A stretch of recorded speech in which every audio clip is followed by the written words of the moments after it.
Welcome to an all-new episode of Two Fans, One Pod. As always, I am your host, Alex, and I have with me Brandon. Brandon, how is your Wednesday going today? It's good, man. Finally recovered from the Memorial Day weekend. It was And one you're of on those your way things to the where maybe- NFC Championship, also in your Madden League. Yes. One game away. Yes. One game away. I do need to win. I have a very worthy opponent. Okay, But I'm excited. It'll be fun. that's great. Shout out to you as That's well great. for being Let's the, not talk about it. spearhead. Moving right along about the Madden League. Okay, so we kind of came to an agreement, I think, between Yes. y'all and us that we're going to continue on our journey of addressing win projections for every team in the Big Four. And today we have the lovely, amazing job of taking a look at the exciting ACC and determining whether some of these teams are going to hit those win projections or not. Okay. And we're going to start with everyone's favorite team. I feel like this team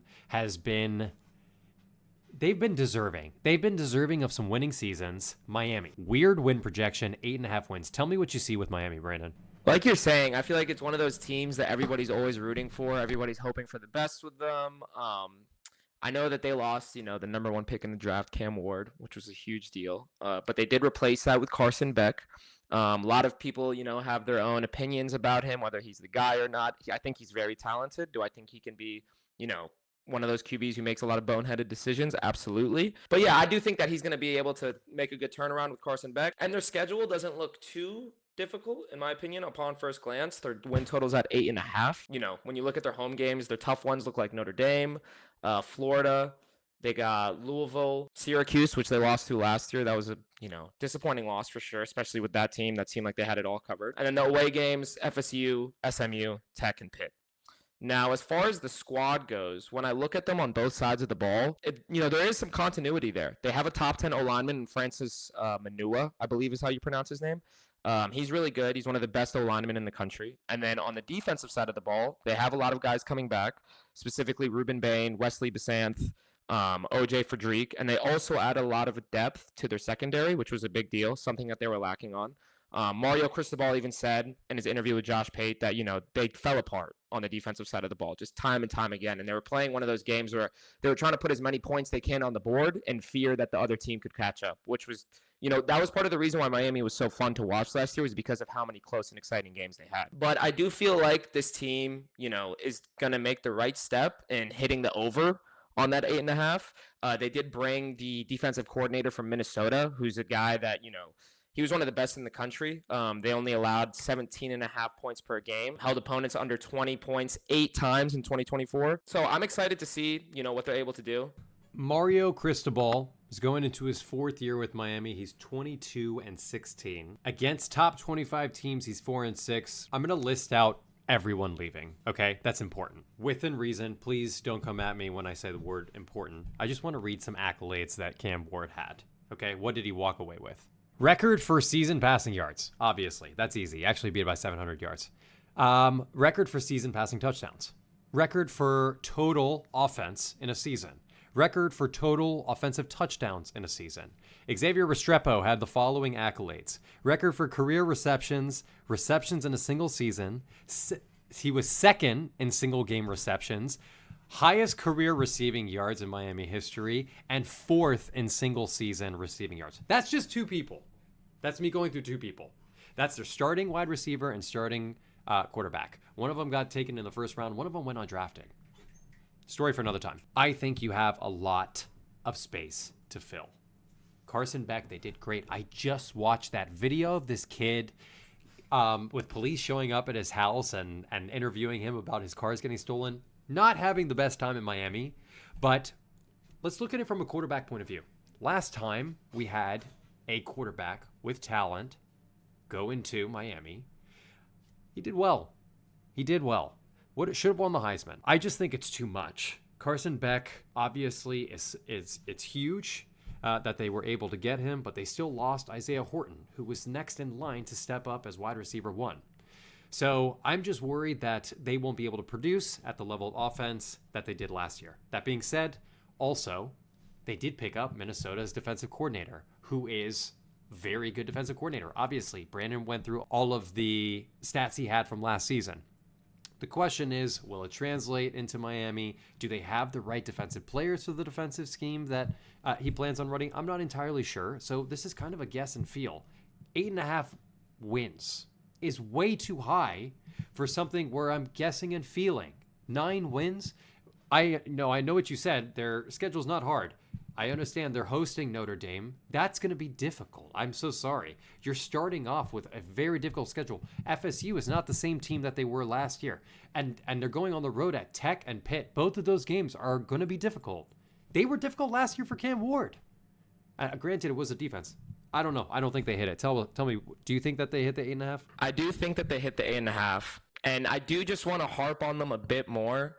See, I feel like everything you said and all the reasons that they weren't able to make that leap last year wasn't because of personnel. It was because of the execution, right? So hopefully, and I know I keep harping on it, the hire of the new defensive coordinator is going to make a big deal for them. They do have Fletcher coming back in the backfield, so that's going to be a plus too. So that's the reason why I said the continuity is there. I know they lost a couple of receivers, but they did fill that with the transfers. But yeah, I'm going to stick with my guns here, and I'm going to take them on the over. Speaking of poor execution, Florida State. Florida State, what happened last year? I still do not understand it. Tell me what they have planned for 2025, Brandon. Who knows? They lost a lot. Patrick Payton's gone. They had a catastrophe of a season last year. I think they came in ranked like 10th or something at the start of the season. So we'll see what they do. They have Alabama week 1, which is terrifying. They did bring in Jordan Castellanos from Boston College, who's like a dual threat quarterback. Definitely can, make something happen with his feet. And I think that's going to be a big deal because they have a brand new O-line. So they have 4 transfers that are starting. So we're, of course, O-line, it's one of those things where the talent is very important, but also the chemistry. And you hear that, being talked about a lot, both in the NFL and in college. There has to be that sort of chemistry, and everybody does need to be on the same page. So when I feel like you have 4 transfers starting on an offensive line, like that can be scary. They did make some moves in the transfer portal. They got a bunch of receivers. They bolstered that receiver room. But the schedule is just tough, man. And, Mike Norvell definitely... he's got a lot on his plate. The hire of Gus Malzahn, though, that's a big move for sure. He's a great offensive-minded coach. So we'll see what they do. I am going to go with the under for them. I don't know. I just feel like the team just there's a lot of movement, and the schedule is tough, and there's just too much uncertainty around them. Yeah, you know what? I would say that they're definitely going to have a turnaround this season. They might even have twice as many wins as they had last year, but that's not saying much when you had 2 wins. I want to take a look at Mike Norvell's records every season since he came to Florida State. I got 3-6 his first year, 2020 COVID. Let's throw it away. 5-7. Okay, getting better. 10-3, and then 13-1. We all know the Jordan Travis season. Incredible season. Snubbed, big time snub from the college football playoff that year. And I don't know. Something happened. There might have been a shift in mentality. I don't know what happened in the locker room. You could tell when everyone sat out of that bowl game in 2023 at the end of the year against Georgia, and they ended up getting absolutely destroyed. Last year, they were bottom 5 in almost every single offensive category, with the exception of 4th down conversions. They were top 20 in the nation, and that's only because they went for so many 4th downs that they just had a decent amount of conversions. And that was the only thing they could produce on offense. It was actually really sad to watch this program last year. I don't want to point the finger yet at Mike Norvell. I think is a very, very solid head coach. He had a lot of talent. Keon Coleman and Jordan Travis in 2023 with that season, obviously, but still, great head coach. The schedule. You mentioned the schedule this year. It is terrifying. You're hosting Alabama week 1. That's how you're going to start the season. That's how you want to get a jump start on your 2-10 season from last year. On the road at Clemson, on the road at Florida, and then you're hosting Miami at home. I don't know. 7.5 is tough. I see right there, for me, those 4 games I listed out, I think those are instant losses. That puts them at their best season, in my opinion, is 8 wins. I don't know. I'm with you. I don't know if I can take Florida State over 7.5. It's too much of a turnaround from last year. I expect to see improvement, just not that much. Gus Malzahn, obviously is going to add a lot. Like you said, I loved him when he was, we'll call him a head coach at Auburn, but probably just the offensive coordinator, truly. He's meant to be an offensive coordinator. I know he kind of did UCF dirty, leaving them the way they did, but he made a mistake taking that head coach position. All right, Virginia Tech. Virginia Tech is in an interesting position this year. Not enough wins. 6.5 is a projection. Brandon, tell me what you see with Virginia Tech. I mean, it's unfortunate because they did have a squad last year. Like the names, like Jalen Lane was a guy, Bashal Tootin, I completely butchered that name. But yeah, him, Dorian Strong, they had lost some guys in the draft, some guys that I think, can make an impact on some NFL teams. Hopefully Jalen Lane, makes some noise on my Washington Commanders. But and then in the portal, they also lost two key offensive linemen, and they lost two people that were key players on their secondary. So it is tough because, last year they went 0-5 in one-score games. There was a lot of heartbreak for them. Kyron Drones came in with a lot of, praise and a lot of hype and a lot of expectations. The whole program did. They were a dark horse to potentially win the ACC. So it is tough. I believe Brent Pry is like 16-21 so far in his tenure as the coach over there. And the schedule doesn't help, They're week 1. That's going to be a huge game. Luckily, they are hosting them. Shane Beamer's got to go into the house that his dad, Frank Beamer, built. So that's going to be a lot of fun to watch. I will say, though, that 6.5 line is, it is favorable for them if you're a betting man. Like I said, they did lose a lot, especially on the O-line, but they did replace that with some transfers right away. I don't know. It's just a lot of movement on that team overall, though. It does worry me. The execution wasn't there for them, I think. And I think that, that's going to be a theme that we continue to see. They got 3 new transfers in the running back room, so we'll see who's going to be the main guy going forward. With all that being said, I do have to go with the under. Yeah, honestly, I love Brent Pry. As we all know, he was a defensive coordinator for Penn State for a number of years. Could argue that he probably was there a little longer than most coordinators as far as turnaround because he wasn't necessarily the most exceptional. His most notable game defensively was, I'm pretty sure, against Ohio State when they hosted Ohio State back in 2016 with that crazy upset. So he has the potential. I think he's a very defensive-minded coach. What I don't see is the output on defense that they should be having. A lot of these defensive coordinators end up becoming head coaches, like their defenses show out. 56 in rush defense, 56 in pass defense. You're kind of in the middle of the pack there. And then your O-line lost 2 very talented players, and you were already not great in sacks allowed. I don't know. I don't know if Virginia Tech can be able to push through that 7-win mark with the amount of turnaround that they had. I like Brent Pry a lot. This is his 4th year. You said 16-21. He's 0-2 against top 25 teams. They don't even have the fact that you've only had 2 matchups against top 25 teams in 4 years is ridiculous, and you're still not showing out. Your record is still not great. They also need to tighten up their 3rd down conversions. They were 95th in the country last year. These are things that are related to execution. Again, Brent Pry, I really think you were a very great defensive-minded coach. I need to see that. I need to see it on paper, and I also need to see it as far as execution goes. Let's head over to a more popular team, Clemson. Clemson, 9.5 wins. I think that's the highest in the ACC. Tell me what you see with Clemson, Brandon. I'm really excited for them. They didn't lose that much as far as the portal and the draft goes. A lot of their impact guys are still there. They have a top 3 receiver room in the country, if not the best. And they have that continuity on both sides of the ball. A lot of impact players. TJ Parker is a top 10 edge in the league, for sure, without a doubt. He might be in the top 5. So you have that on defense. Khalil Barnes, the safety, coming back as well. He's an impact player. And like I was saying, the offense is very well-rounded. Clemson, I really like them a lot. The one thing that they don't have going for them is they do have a tough schedule. At home, they got LSU, SMU, Duke, and then on the road, they got to face Georgia Tech, UNC, Louisville, and South Carolina. Not saying that they can't win those games. They absolutely can. But in comparison to the rest of the ACC, their schedule is tougher, understandably so. They are a legitimate program. They're a blue blood program at this point. But yeah, I'm excited to see what they do. I think Cade Klubnik takes an incredible leap this year. I think he wins the Heisman personally. He's just one of those guys who reminds me a lot of like Trevor Lawrence kind of, and all the great quarterbacks that came from Clemson. It seems like Dabo Swinney finally found another one, sort of thing. Not saying that he's like the same exact or his comparison is to Trevor Lawrence, but it's someone that can follow those footsteps, sort of thing. And I think Clemson was missing that for a second. Yeah, I'm really excited. I mean, they have a lot of things going for them. I'm taking them on the over personally, because I see that like I mentioned, the schedule is tough, but they can compete with all these guys for sure. Yeah, I don't mind the schedule. There's some glaring issues, like early you're playing LSU, but I mean LSU has a lot of question marks. Georgia Tech is a very good offensive team. Can they show up defensively? It's on the road. On the road at UNC, Louisville. That's the nature of the ACC.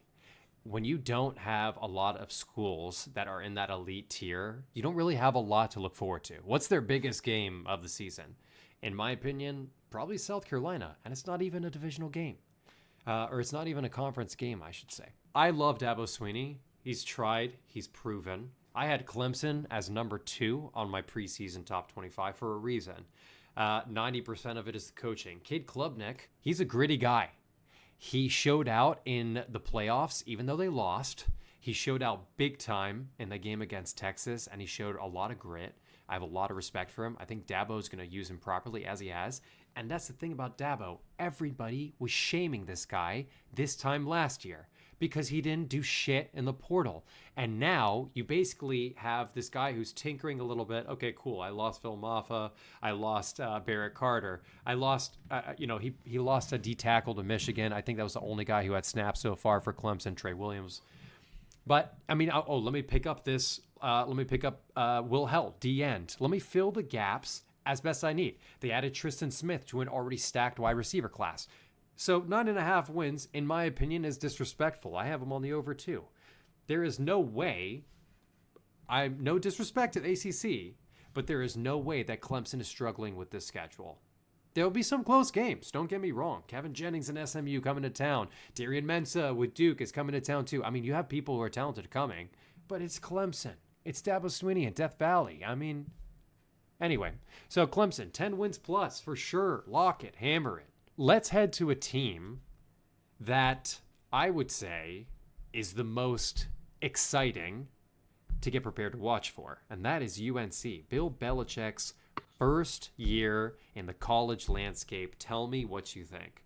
Man, who isn't excited to watch this team, After this whole offseason with the Jordan Hudson stuff and the interviews, and he's just awkward in them and all that. But I'll tell you what, he knows how to coach. And if this was one of those things where he went to the college landscape, say 5-6 years ago, before NIL and the portal was a big thing, I think he wouldn't be as successful as him doing it right now. Because it's one of those things where they did hire Mike Lombardi as the GM. So he's going to handle all the recruiting and all that NIL stuff. And it seems like Bill can just focus on coaching, which he's really good at. And if you remember in the NFL, he was one of those coaches that was my way or the highway. I don't think that's, works in the NFL as well as it did back in the day. One of those old school, hard-nosed coaches. But in college, even though the NIL and the transfer and, the entitlement of some of these players nowadays is out the roof, I do think that that's more effective on the college level. They had the 9th best transfer class in the country. People are excited to play for this guy. And one of those transfers, Gio Lopez, he reminds me of a guy like Kyler Murray. He was the best quarterback in the Sun Belt. I was looking at his highlights, and he's electric. I think Bill's going to have a lot of fun with this team. They got Freddie Kitchens back, he was on the staff last year, and Bill Belichick kept him as the offensive coordinator, so there's some continuity there. And he also brought his son over from Washington. His son's going to be a defensive coordinator. And with him joining the team, he also brought a bunch of Washington defensive players with him. But yeah, they made a bunch of noise in the portal, specifically on the defensive side of the ball. They did lose Omarion Hampton, which is a big loss, but I don't know. I am really excited to see this team, man. And, a lot of people are saying they have the easiest schedule in the country. It's the easiest schedule in the ACC, but potentially the country too. I mean, they do have more away games than, pretty much every team in the ACC, I think. But as far as the competition goes, the only tough matchup, the only guaranteed loss that I see for them is Clemson. Other than that, I mean, dude, they they could make some noise this year. And I think that's part of the reason for the win total being high, not necessarily just Bill Belichick.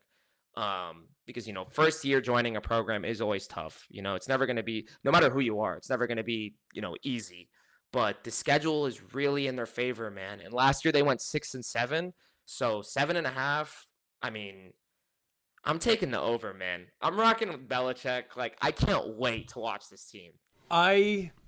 Gosh, what is there to say about this team? Let's go through the past. Let's take a little travel down memory lane, huh? Let's go through the last series of NFL coaches who ultimately came back to the FBS to coach. Let's see what group Bill Belichick has joined. Jim Harbaugh, obviously the most recent, left the Niners to come to Michigan. Pete Carroll also left the Patriots to go be at Stanford. USC. Nick Saban had that short stint with the Dolphins. Lovie Smith, Bill O'Brien also. The group the names are crazy.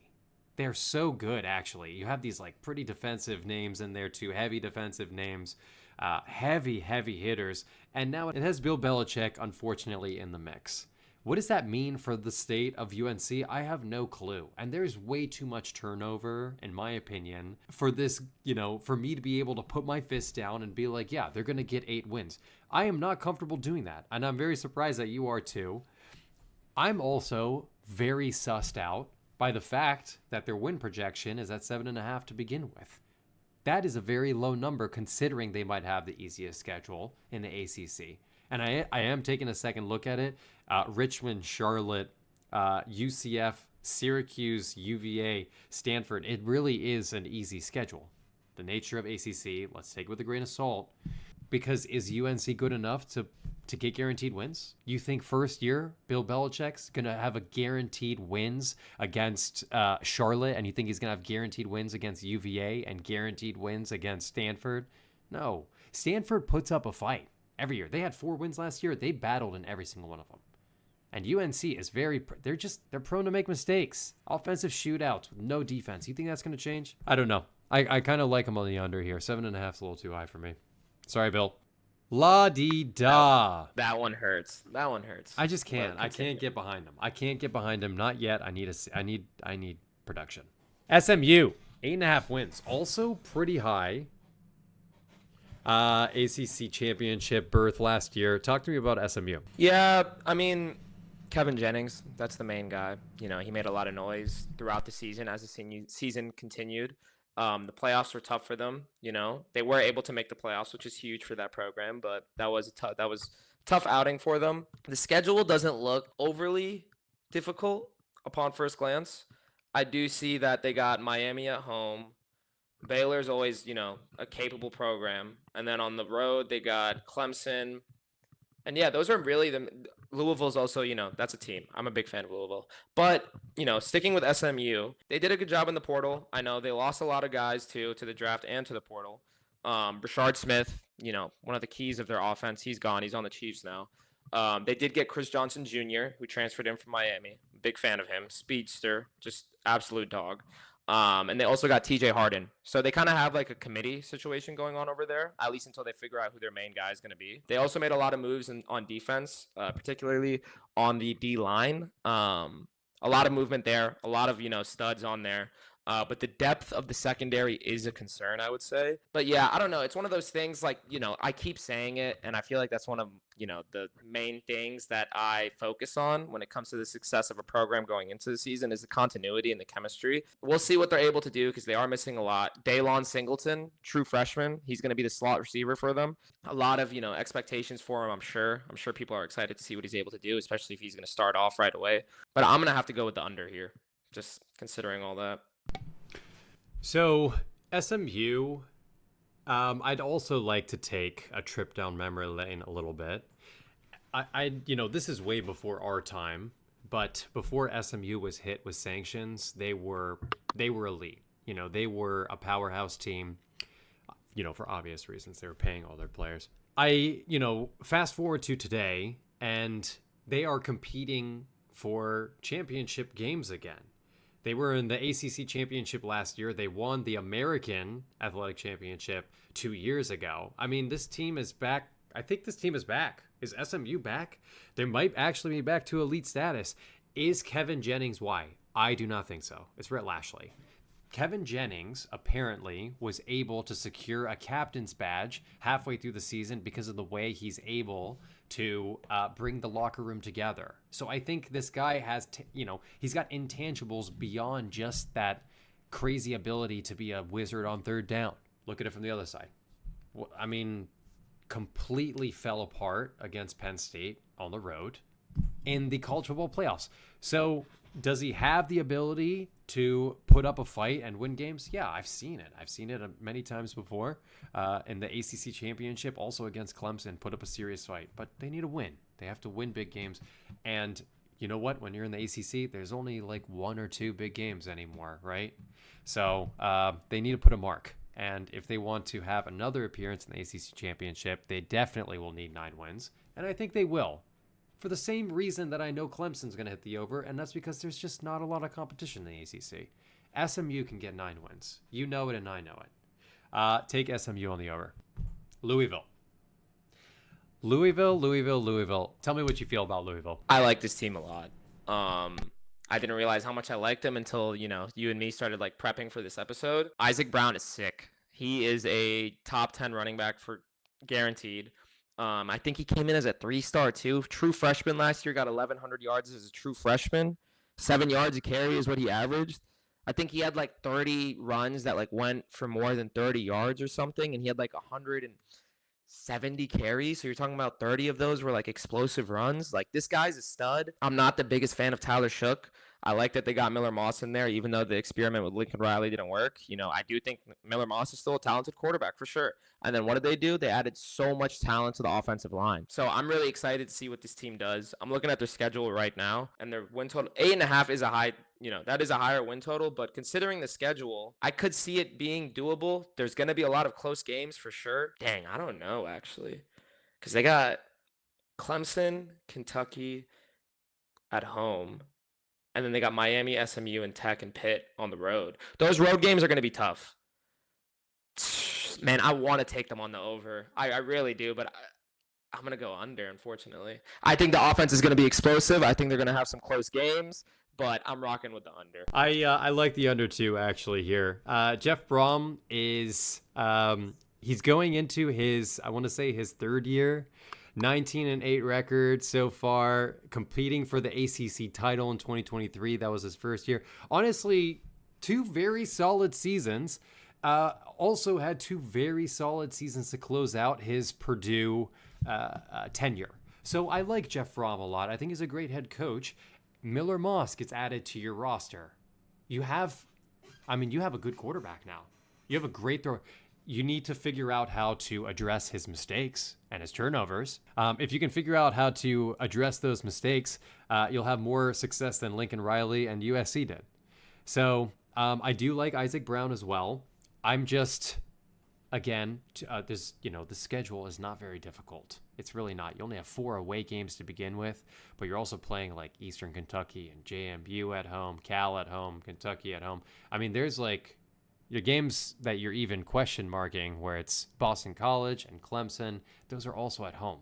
So the 8.5 line looks very juicy. I'm still going to take the under. I think 8 wins sounds right for this team, especially losing your star quarterback and also a DN that had like 7 sacks last year. I don't know. It's a lot to make up for. So I'm going to hit the under as well. Georgia Tech was so fun to watch last year. Actually, just so fun. Every single game that Haynes King was in. Talk to me about Georgia Tech. I'm a fan. I wouldn't say I'm a fan because I do like Miami a lot. And, seeing them beat Miami was tough. But Haynes King is a stud. They did lose Eric Singleton to Auburn, I believe. But they did gain Eric Rivers, who was a really good wide receiver. I think he was a 4-star out the portal. But their win total's at 6.5. They have Clemson early and then Georgia late. So those are their 2 main circle it, those are our battles. Those are going to be the challenges. And then their O-line is really stout. They have a 5-star true freshman left tackle. I don't think he's going to start off the bat, but as the season progresses, I do think he's going to eventually take over fully in that role. Jamal Haynes is back, their running back, and he got, I believe, just under 1,000 yards last season. There's a lot of continuity on both sides of the ball. Buster Faulkner returning as the offensive coordinator, and they got Blake Gideon as their new defensive coordinator, who apparently has already made some, really good impressions on a lot of people in that building. So I'm excited to see what they're able to do. Looking at their schedule, over. Yeah, if Haynes King doesn't get injured, this over is literally lock of the century. Georgia Tech 6.5 is so disrespectful. Haynes King and Jamal Haynes they're arguably their two best players are coming back, and you're giving them 6.5 wins. The reason why is probably defense. Obviously, their schedule is a joke, with the exception of Georgia at the end and Clemson. They're hosting at home, but really, even Colorado on the road, I don't think that's big of a deal. Colorado, Wake Forest, NC State, and Boston College might be a very reasonable 4 away game stretch. And their home games, obviously Clemson's going to be difficult. Georgia is a rivalry. At least you get it at home. The last one went to 7-8 overtimes. Interesting statistic of the day. They lost both of their games without Haynes King in 2024. Haynes King was 8-2 as a starter, but on games he didn't play, guaranteed to lose. And he was also basically injured for the last 4 games of the season. Played through injury to beat Miami, played through injury to try to beat Georgia on the road and put up a damn fight. Brent Key as a head coach, I like the kid. I say kid, but that is a man. That's a full-grown man. I like Brent Key a lot. I think he does have these little spurts of emotion on this. And I'm saying emotion, not passion, for a reason. But also crazy stat of the day, Brent Key, 6-1 versus top 25 teams. Imagine. He has 18-16 record at Georgia Tech, and he's 6-1 versus top 25. Take the over. That was easy. Georgia Tech was easy. Yeah, 6.5 is insane. It's so disrespectful. I keep looking at that, and yeah, like you were saying, Clemson and Georgia are both going to be at home, so it's their toughest games. They get to play them at home. Like you said, the Georgia rivalry, a rivalry game, anything can happen. Yeah. So, yeah. Honestly, you could look at this next line as disrespectful too. Duke, 6.5 wins. Ton of movement going on this roster. Tell me about it, Brandon. Yeah, I feel like it was one of those things where the portal movement wasn't that crazy, but they did lose their key guys. Malik Murphy is gone and Darian Mensah's in. So is it an upgrade? A lot of people think so. I'm excited to see what they do. The running back situation, though, that's kind of up in the air, and they did lose 2 of their top receivers. They got in some transfers, to make up for that loss. But the rest of the offense, it looks like they're kind of trusting the personnel that they already had. It seems like they have a lot of faith in the offense. If Darian Mensah is able to just get in there and get that thing rolling, then I think they could be a really good team, because the defense, as you and I both know, is, it's really, really tough. Manny Diaz, that's his whole MO, is defense, and he does a damn good job with it. So I'm excited to see what they do. The schedule doesn't, first glance, I don't see anything too tough, to be honest. Just to harp on the defense again, this is a defense that ranked second in tackles for a loss. They got Chandler Rivers, who is their stud defensive back. He only allowed 1 touchdown in the final 7 games of the season. 13 picks, 14 fumble recoveries total for that team last year. I think that ranked in the top 10 for takeaways. That might be something like that, but it was they had a great time, they did a great job last year. First glance, I'd probably take the over. 6.5 is insane. I'm taking the over. Let me tell you what I see. Derek, you said plug and play on the QB. Obviously, in my opinion, I think it's an upgrade. They had 65th ranked pass defense, the 77th ranked rush defense, and they were second in takeaway somehow. So, again, we have another guy, Manny Diaz, who is a defensive coordinator, also coincidentally, coming out of Penn State. But a defensive-minded guy who takes over a team that is able to produce on defense. Obviously, second on takeaways in the country. Where is he failing? It's obvious. The glaring problems are in your offense. They were 123rd ranked rushing offense, 118th on rush attempts a game, so they were barely running at all, and also 106th in total yards a game. I mean, that's really bad. You're in the bottom 30 on total yards in the country. Other fun facts of the day. Darian Mensah is playing his old team in Tulane in week 3. That'll be really fun. This is coming immediately after they're hosting Illinois. You are incorrect, Brandon. This schedule is a disaster for them. Let's take a second look at it. You're hosting Illinois week 2 with a brand new quarterback. Then you're on the road against your old team. Darian Mensah has to play against Tulane and John Summerall. Good luck to you. Then you're playing on the road at Cal, who has made an upgrade to their quarterback position. Then you're on the road at Clemson. You're hosting Georgia Tech. We just went over how good Haynes King is. And truly, this schedule is a disaster for them because they also close it out with UNC game on the road. I mean, really, I think that 6.5 might be a stretch. I'm going to take the under here. I think there is too many games that are going to be difficult for them to overcome. And it's the turnover. The turnover is too quick and it's too much. I need to see, and you're going to ask for week 2 hosting Illinois. I don't know. I think it's going to be a tough season for them. I am excited. That being said, I am excited for Darian Mensah to play his old team. I think week 3, we put that on the docket. That's one of the games we check off. Okay. Pittsburgh, Pat Narduzzi. Talk to me about Pittsburgh. 5.5 win total projection. Pittsburgh is a team that I think they won around 7 games last year. They're definitely a capable team. They're always a capable team. They're one of those teams that, the emphasis on defense has always been there. And then they love their ground and pound football. They definitely rely on Desmond Reed a lot. He had around 1,500 yards all purpose. And he's coming back. Eli Holstein coming back. Their line is at 5.5. It's an interesting team. It's an interesting program.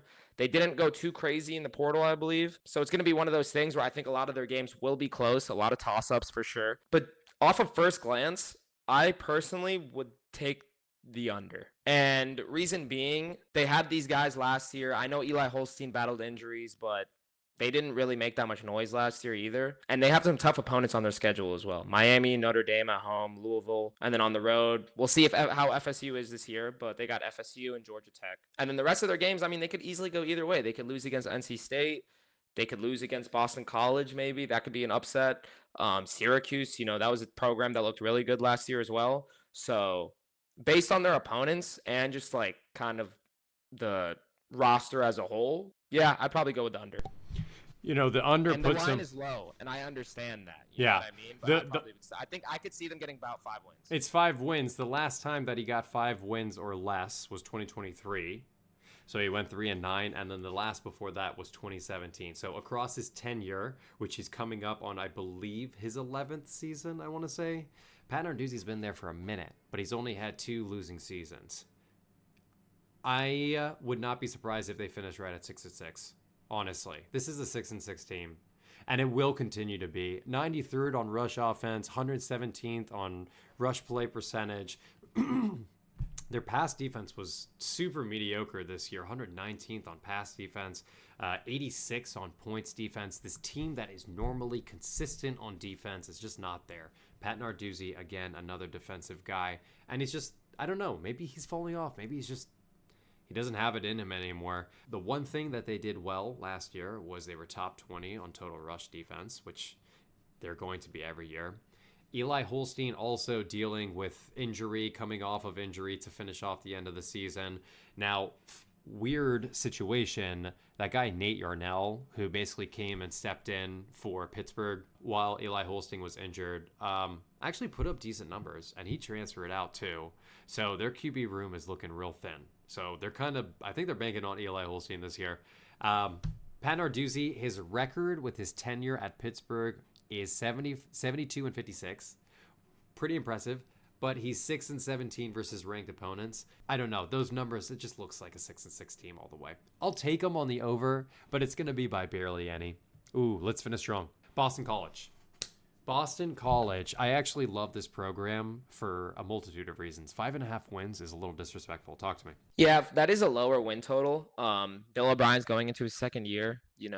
I think the first year was definitely a learning experience, kind of like a feeler year to figure out what clicks, what doesn't. There was all the drama with Castellanos. He ended up declaring that he was going to transfer like 4 or 5 days after he got benched or something like that. And then Grayson James stepped in and he did a good job. And he's going to be back this upcoming year. And I think that they're a team that's capable for sure. I'm a fan of Bill O'Brien personally. I believe that Grayson went 4-2 as a starter. Yeah, they did lose some guys like Donovan Ezeraku, went to the Cowboys, unfortunately. But yeah, and then they also did make some moves in the portal. They got VJ Wilkins to bolster up the wide receiver room. On both sides of the ball, they made some moves. It seems like this program's like trying to get back on track. Hopefully Grayson James and Bill O'Brien are able to do that. That home schedule is kind of nuts, huh? Georgia Tech, SMU, Notre Dame, Clemson. And then on the road, they got Michigan State, Stanford, Pitt, Louisville, Syracuse. 5.5, eh? Just take the under. Just take the under. Just take the under. Right? Yeah.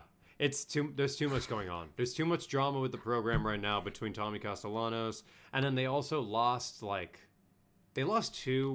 NFL linemen, like offensive linemen. Yeah. They lost 2 NFL offensive linemen. That is huge gap to fill with a run first team. So I don't know if Bill O'Brien will be able to take care of that. Now, what's interesting is Tommy Castellanos was benched after a 3 losing game streak, and it was for Grayson James, who people have actually had argued at the time was a better quarterback overall. But he also got injured in that Syracuse game, so the timeline, I had to remind myself the timeline of events.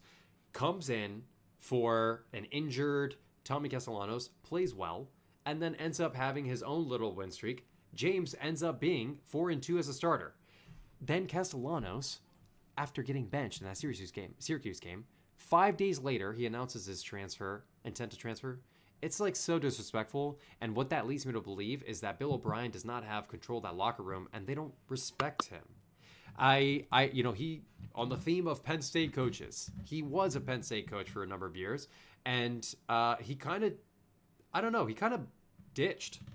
Once he he was starting to build the program back up, and I'm very grateful to him for doing it, taking the job at a time where no one wanted to coach Penn State. But truly, he brought it out of the depths. But instead of building a program and a legacy, he left to go to the Patriots. I'm sorry, not the Patriots. He left to go to the Texans. I like Bill O'Brien. 5.5 wins. I just can't give it to you yet, buddy. I'm sorry. You'll get 5 wins this season. I trust that, but 6 is gonna be too much. Next on the docket, maybe leave us a comment. What do you guys want to see next? I want to keep going. I want to do the Big 12, but I also kind of want to do top 10 coaches going into the season. And we can build out a rating of what do we value? Do we value legacy? Do we value prestige? Do we value production? What do you want to value as a coach? So, there's a lot of coach movement also that we want to track. You mentioned you want to go through the legacy of how that coach got to where he is. Let's do a full deep dive. Yes. So yeah, tell us in the comments what you guys think. And as always, please like and comment and subscribe, interact with us, take a look at our shorts. We're going to upload new shorts hopefully this weekend. But yeah, let us know what you guys want to watch, and we'll produce it for y'all. Any last words, Brandon? No, just keep on tuning in, guys. We're going to keep on coming with the content. I'm really excited for what else we're going to push out. I'm just ready for the season to get started, to be honest. We're so close. So close. Cannot wait to watch Belichick and Jordan Hudson on the UNC sideline. Here we go. Okay, enough of that. Dude, UNC, there's no way. There's no way you're glazing. Anyway, we'll talk later about this. Okay, peace out, y'all.